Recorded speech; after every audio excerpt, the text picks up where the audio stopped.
الرحمن الرحیم. اسی خو باران د الله تعالی د طرف نه یو ډیر لوی رحمت دی او یقینا د باران سره ټول مخلوقاتو ته ډیری فائدې رسی، خو لیکن بعض اوقات دا باران دومره سیوا شي چې بجای د دې نه هغه چې فایده ورسي هغه الټا د هغې سره نقصانات چې دي هم سیوا شي. خصوصا نن سبا د بارانونو چې کوم دا سلسله شروع شوې ده او ډیر زیات په کثرت سره چې دغه باران وورېدو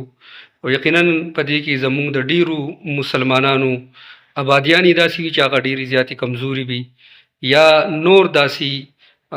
سیزونه چې هغې ته د ډیر باران سره نقصان رسی، فصلونو ته هم چې د باران رسی. نو په داسې موقع باندې چې کله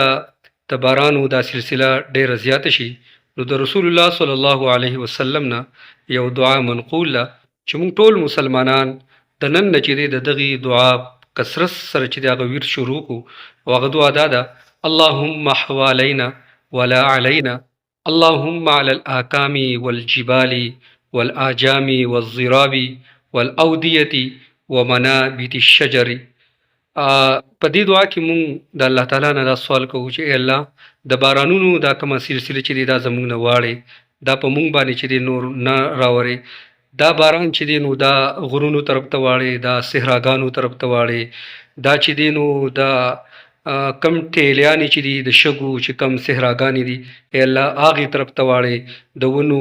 بوټو جړلو طرف ته واړې او په مونږ باندې چې دی نور باران چې دی هغه مه راورئ. نو د دې دعا چې دی په کثرت سره چې د هغه مونږ ویر شروع کړو، یقینا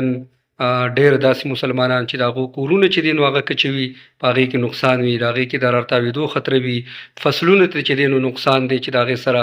د ملک په معاشي هغه باندې هم ډېر غټ اثر پرې باسي. نو په کثرت سره چې دی مونږ د دې دعا ورد وکړو او دا دعا به مونږ په دې سکرین باندې چې دی به تاسو ته ښکاري هم دا یاد کړو او په کثرت سره چې دی دا دعا ووایو. الله دې عمل کول توفیق